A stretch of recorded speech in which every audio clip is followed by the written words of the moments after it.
चुपचाप रहो।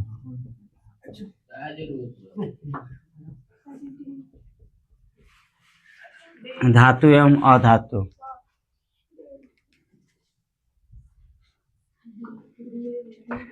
Metal and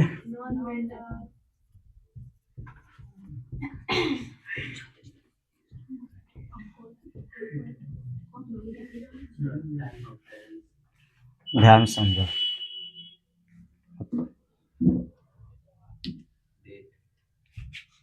metal and non metal.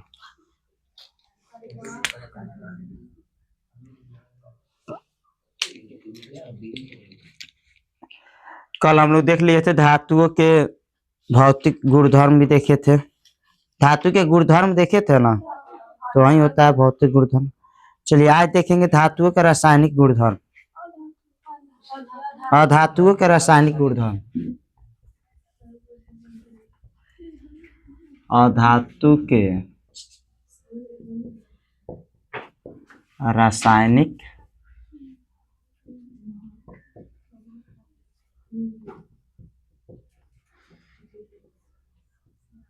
गुणधर्म। देखिए क्या होता है। निकाल लीजिए, कलम कॉपी निकाल लीजिए। किताब दो, साइंस किताब दो।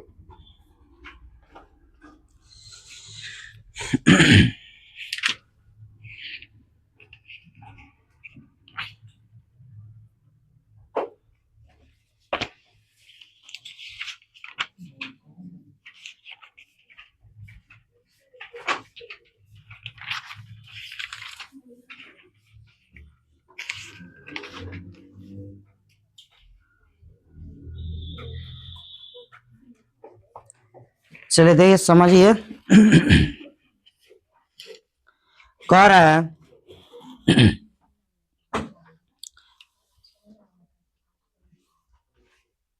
अधातु जब अगर ऑक्सीजन के साथ अपक्रिया करती है तो क्या होता है पता है? अधातु जब ऑक्सीजन के साथ अपक्रिया करता है तो अधात्विक ऑक्साइड का निर्माण होता है। अधात्विक जैसे धात्विक ऑक्साइड का निर्माण हो जाता है ना, वैसा ही जब अगर पहिलका देखा जाए ऑक्सीजन के साथ अपक्रिया, O2 यानी ऑक्सीजन के साथ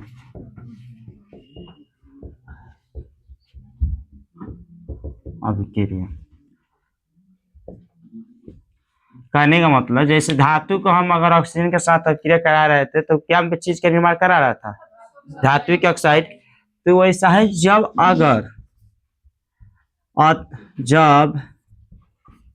अधातु की अभिक्रिया, अधातु की अभिक्रिया ऑक्सीजन के साथ कराई जाती है। किसके साथ? ऑक्सीजन के साथ कराई जाती है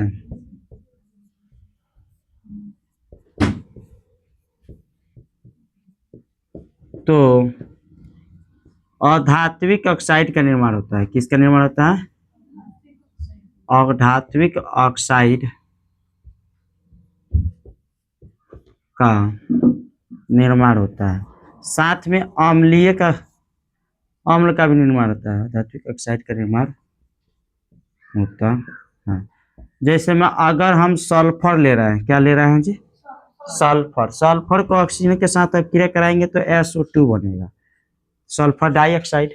सल्फर यानी अधात्विक ऑक्साइड बनाया कि नहीं बनाया? ये बन गया तो सल्फर। ये क्या है? Sulphur, oxygen. ये क्या बनाया? Sulphur dioxide. अब देखो बस एक ही देखेंगे इसमें, धातु के रासायनिक गुणधर्म में एक काफी है। किताब में तो दिया भी नहीं है उतना ज्यादा, एक के वो दिया। होता क्या है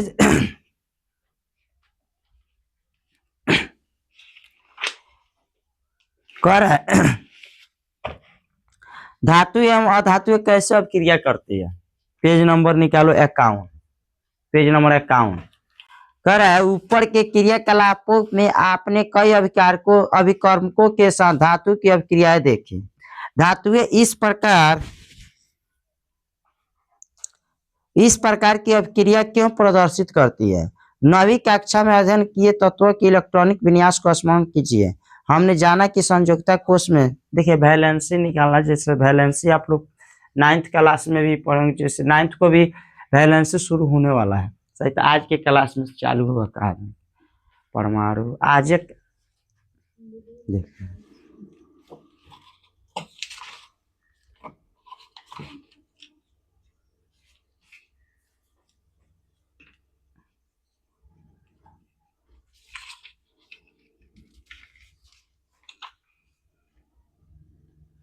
होगा, जिसको इसको दिक्कत होगा पढ़ लेगा।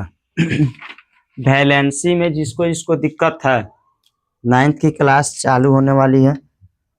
सबसे पहले एलिमेंट्स होगा, एलिमेंट्स समझते हो, हाँ तत्व, उसके बाद वैलेंसी, संयोजकता, दो गो टॉपिक चालू होने वाला है। जिसको इसको दिक्कत है वो पढ़ लीजिएगा।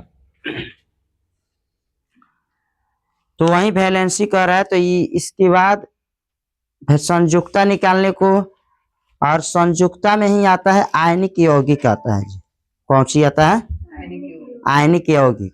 तो ये दो गो टॉपिक जो है आयनिक यौगिक, ये जब हाई पढ़ाएंगे ना तो इसी में आपको खिंचाएगा। आयनिक यौगिक क्या है? आयनिक यौगिक। ये टॉपिक आपका किसके साथ खिंचाएगा? और संयुक्ता के साथ खींच लिया जाएगा। उसके बाद आता है धातुओं की प्राप्ति कैसे होती है। धातु जो हम पढ़े हैं ना, उसकी प्राप्ति कैसे, किस आधार पे होती है।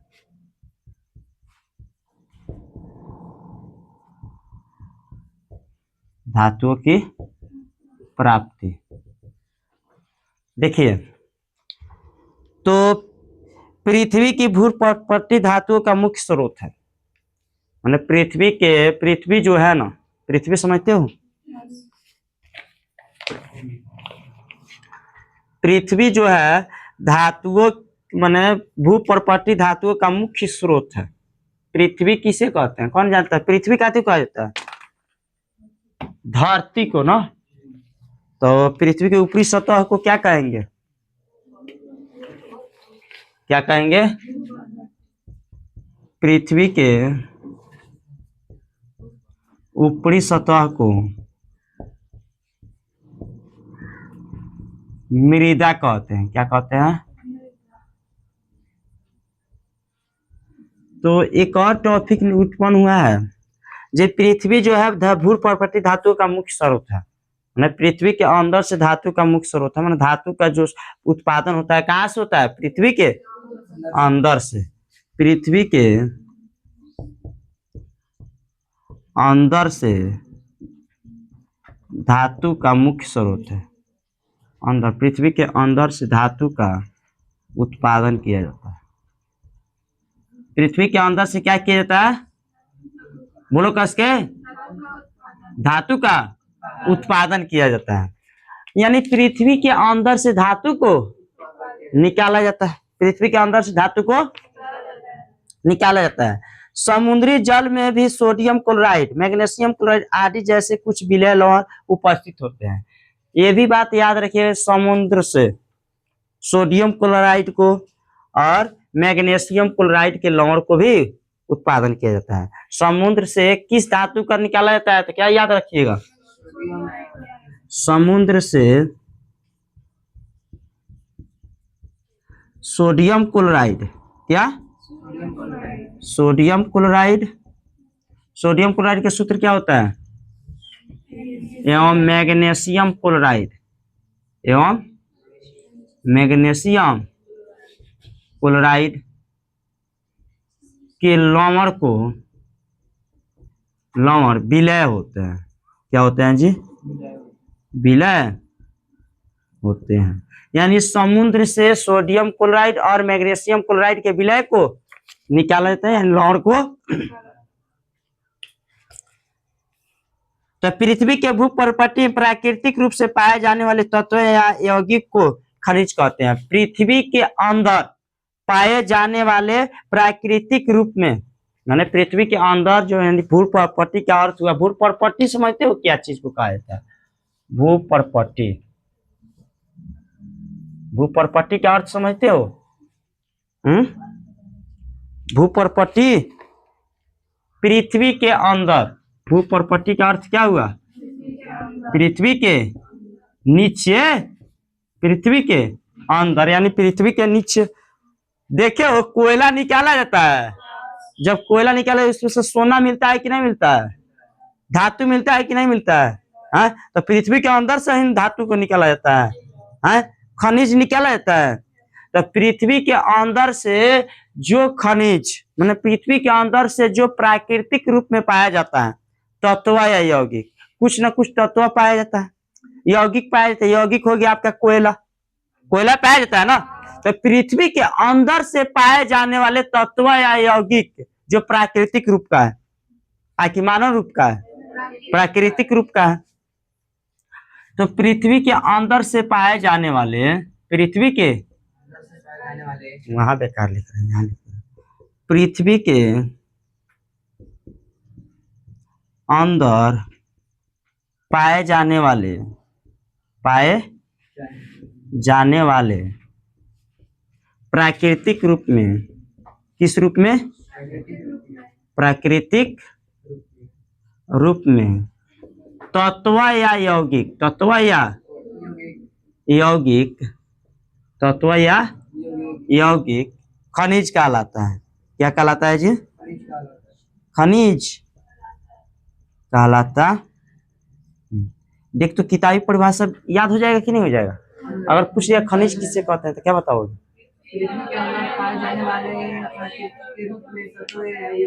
खनिज कहलाता है। कुछ स्थानों पर खनिज में कोई विशेष धातु काफी मात्रा में होती है जिसे निकालना लाभकारी होता है, इन खनिजों को अयस्क कहते हैं। कुछ स्थान पे क्या होता है कि भारी मात्रा में, कुछ स्थान पे खनिज में कोई विशेष काफी मात्रा में होता है, खनिज में कोई भी विशेष यानी अवशेष, कुछ उसमें कर, क्या अवशेष यानी कर क्या होता है? भारी मात्रा में होता है, जिससे निकालना लाभकारी होता है। जिससे निकालने के लिए क्या होती है? लाभकारी होती है, लाभ हम लोग को मिलता है, उसे क्या कहते हैं? अयस्क कहते हैं। कुछ स्थानों पर, इसका परिभाषा हो जाएगा, कुछ स्थानों पर खनिज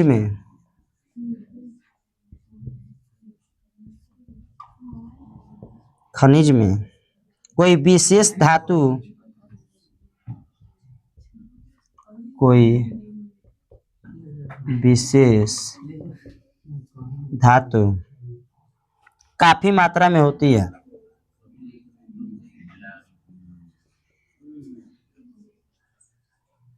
काफी मात्रा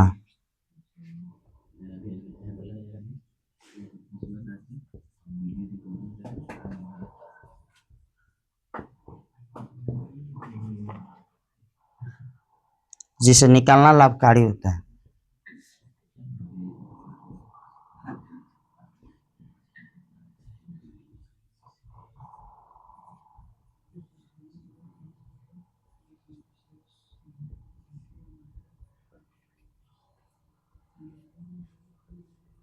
उससे अयस्क कहते हैं।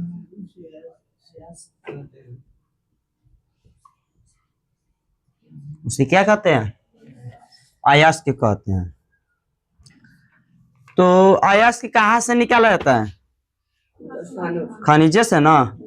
अयस्क किसमें से? खनिज में से निकलता है। तो इसके बाद धातुओं का निष्कर्षण कैसे किया जाता है? टॉपिक है धातुओं का निष्कर्षण। कैसा टॉपिक है जी? धातुओं का निष्कर्षण। जल्दी उतारिए इसको, तो उतारते रहिए।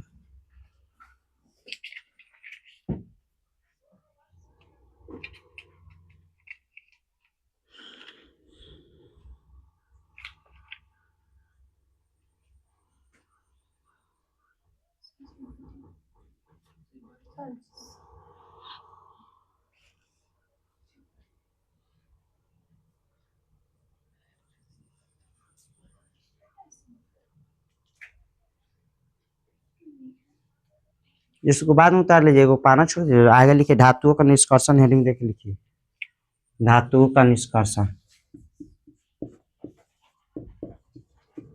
धातुओं का निष्कर्षण हेडिंग दिया गया।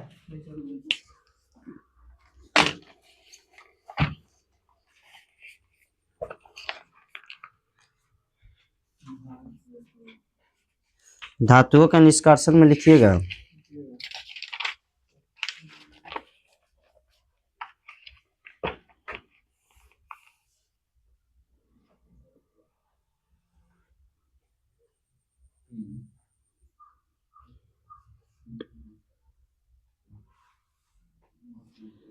तीन लगा के लिखिएगा। अयस्क से शुद्ध धातु प्राप्त करने की प्रक्रिया को अयस्क से शुद्ध धातु प्राप्त करने की क्रिया को अयस्क से शुद्ध धातु प्राप्त करने की क्रिया को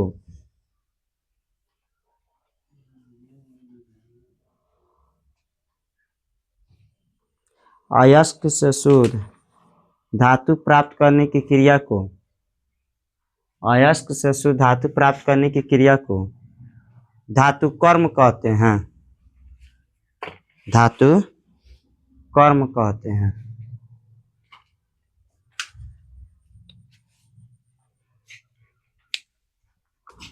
देखिए कह रहे हैं, सुनिएगा, धातुओं की सक्रियता श्रेणी के बारे में आप पढ़ चुके हैं, इसलिए आप आसानी से समझ सकते हैं कि अयस्क से धातु का निष्कर्षण कैसे होता है। अयस्क से धातु का निष्कर्षण कैसे होता है।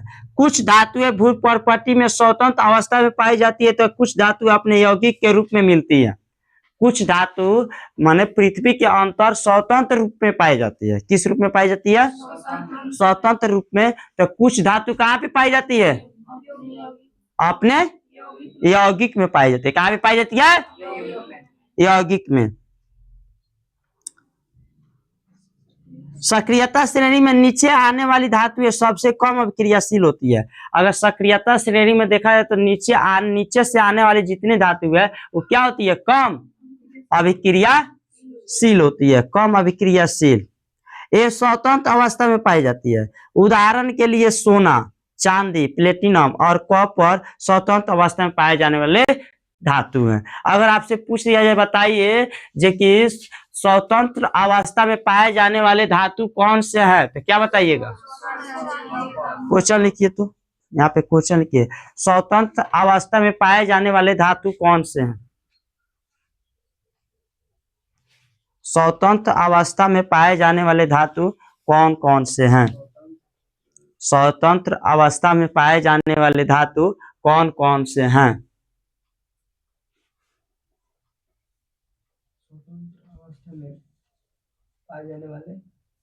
स्वतंत्र अवस्था में पाए जाने वाले धातु कौन कौन से हैं?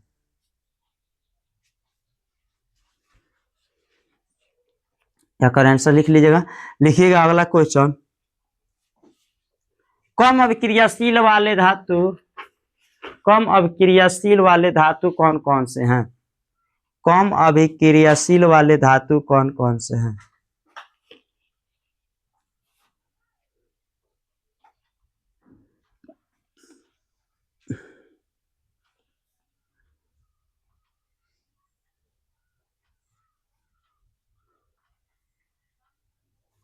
कम अभिक्रियाशील वाले धातु कौन कौन से हैं?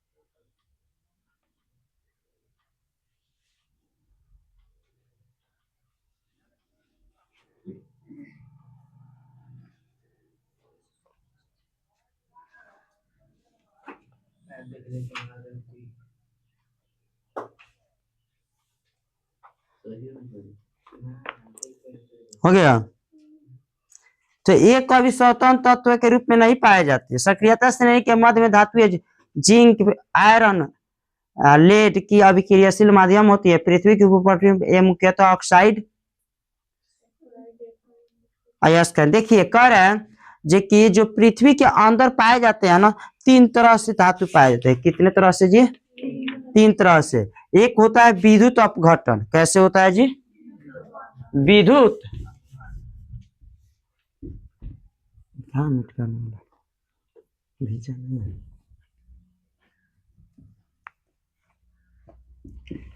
विद्युत अपघटन एक कैसा होता है? विद्युत अपघटन। तो देखो तो विद्युत अपघटन में कौन कौन से है? कैल्शियम है, पोटेशियम है। क्या है? क्या है? पोटेशियम। पोटेशियम का संकेत होता है के। उसके बाद आइएगा तो सोडियम है। क्या है?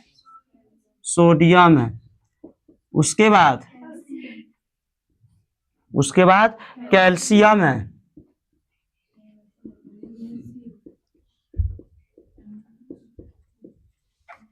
उसके बाद मैग्नीशियम।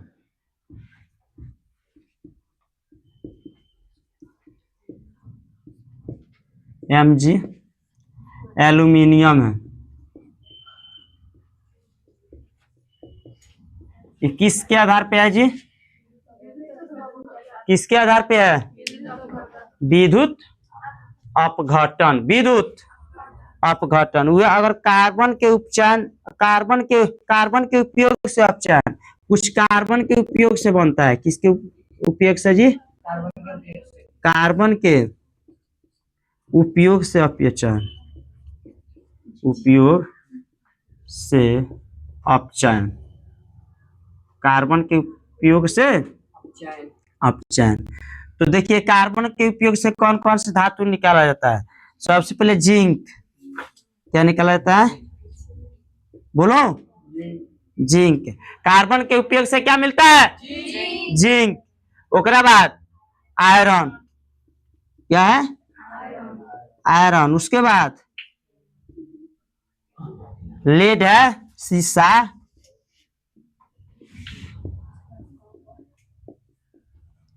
उसके बाद कॉपर है। ये कार्बन के उपयोग से होता है। उसके बाद तीसरा जो आता है किसके उपयोग से? प्राकृतिक अवस्था में पाई जाती है। तीसरा जो किस अवस्था में पाई जाती है? प्राकृतिक अवस्था में। तो प्राकृतिक अवस्था में 2 गोइले है। प्राकृतिक अवस्था में कितना है? 2 गुण दिया है। तो प्राकृतिक अवस्था में पहले क्या दिया है? AU दिया है, यानी सोना। क्या हुआ? और दूसरा क्या है? AG silver.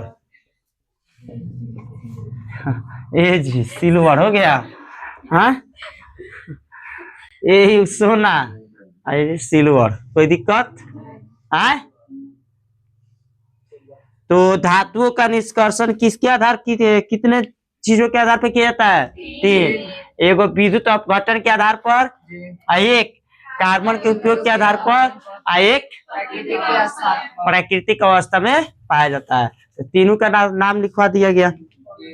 उसके बाद अयस्क जो होता है, अयस्क का शुद्धिकरण कैसे किया जाता है? मैंने अयस्क से धातु का निष्कर्षण कैसे किया जाता है? तो किताब में देखो तो दिया हुआ है। अयस्क से धातु का निष्कर्षण कैसे किया दिया है दे इसको।